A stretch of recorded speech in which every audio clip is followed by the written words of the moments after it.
given, that's how we live it. Don't be mad at the system, it's simply how we've existed. I hear a lot of people talking like they politicians and choose to be an accountant because it's safe in the business. Not because they want to do it, just because they heard it pays. And who the fuck wants to be poor knowing that's how we've been raised? Society is getting heavy, I can feel the weight. The pressure of success is like 100 million pounds of shit. How you guys doing today? It's Anthony Gangi. Welcome to another episode of Tier Talk. Guys, have you ever worked a dorm, maybe walked a tier, or observed the yard, and maybe someone, you can't identify which inmate it is being disrespectful? Maybe if you're a female and you walk in that tier, you have a few inmates that are doing cat calls, but you can't identify who those inmates are. I mean, you know the direction it's coming from, but I don't know who's doing it. And then because you don't know who they are, you tend to think, well, you know what, I'm just going to ignore it because I don't know which inmate's doing it, so therefore I can't hold anyone responsible. And the next day, let's say you're working that dorm, walking those tiers or observing that yard, and now there sounds like there's more inmates involved. Now the disrespect and the cat calls are getting louder. But again, what am I supposed to do, Gange? What am I supposed to do? Because I can hear it.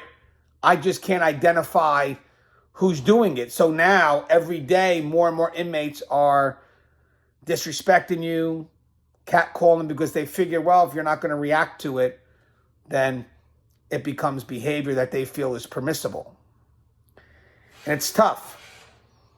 It's tough because, again, in our job, disrespect, the cat calls, it requires a reaction. It requires holding someone responsible because it's going to set the tone of what you're going to tolerate. And you can't allow that to happen because when you're walking that tier, when you're running those dorms or observing that yard, whatever it is, you have to be seen as that professional.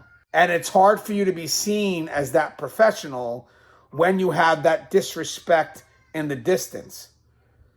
And again, it's hard to see that you're that professional when you're not able to react and tell those inmates that this is something I'm not going to tolerate. So with that said, when you can't identify who the inmate is, but you kind of get the direction of where it's coming from. And again, it does require a reaction because if you don't do anything, it's going to escalate and more inmates, the next time you're there, they're just going to get involved in the disrespect and the catcalling.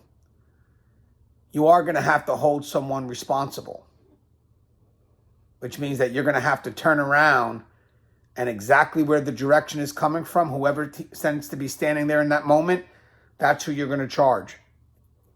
That's who you're going to hold responsible. And there are going to be people from the outside looking in saying, well, that's messed up. What about if that's not the inmate that did it? It don't matter. Right now, what matters is I'm setting the tone for how I'm going to be treated in this unit. And this is a behavior that's not going to be tolerated. I can let court line settle that. And even if court line drops it because it's not the inmate, fine. The inmate's still going to be inconvenienced. And in the end, maybe that inmate who's being accused of doing it, who hasn't done it, will start pointing us to the ones who have, or may even tell the other inmate, Joe, this shit's got to stop. Because now I'm being held responsible for it. But the key is, guys, is that there has to be a reaction. There was an officer I know that worked in North Carolina who was a heavier gentleman. And every time he walked down the tier, there was one or two inmates that would make fun of his weight. And he ignored it because he couldn't identify who the inmates were. And then as days go by, it became more and more inmates to the point that every time he walked down that tier, they were hitting him hard.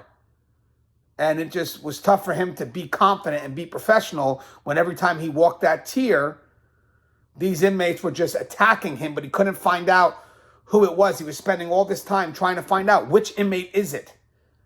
Because again, they were smart. They would either do it, where you can hear it, but you can't see them, or he would have just walked past a bunch of them and it would be in this one group. So I read the email and my response was, it got to the point where he thought that there was nothing he could do, that this would be his career. He's training people. And as he's training these rookies, These inmates are still yelling that disrespect. And he's losing out on his confidence every day. So he's like, Gangi, there's nothing I can do now. I've lost control of this unit. They don't respect me. So in an effort to get that respect back, I said, then find an inmate. Go to that first cell and say, hey, I'm writing you up. I heard what you said. Hey, but I didn't say anything. I heard what you said.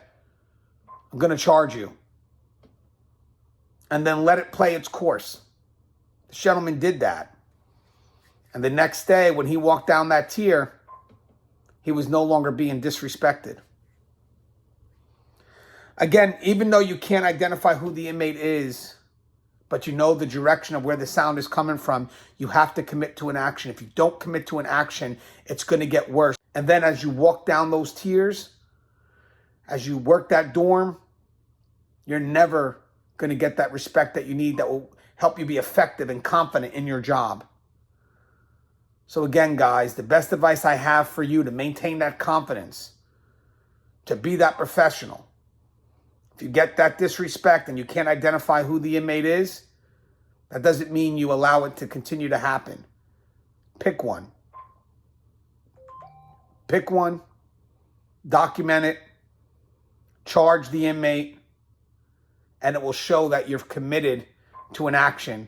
And more importantly, it will show that you're not going to tolerate that behavior. And there will be a great ripple effect to that. And I know it works because it worked for him. So again, that's, in my mind, how you deal with levels of disrespect, or, as I said for the females, maybe the catcalling, you know, where I don't know where, I know where it's coming from, I just know who it is. Pick an inmate. Hold them responsible. And eventually that behavior, the catcalling, the disrespect, it will stop. As always, guys, the show is tipped off. If you haven't, please subscribe, interact, engage, comment, hit that bell. Bell's going to notify you every time I post a video. Stay safe.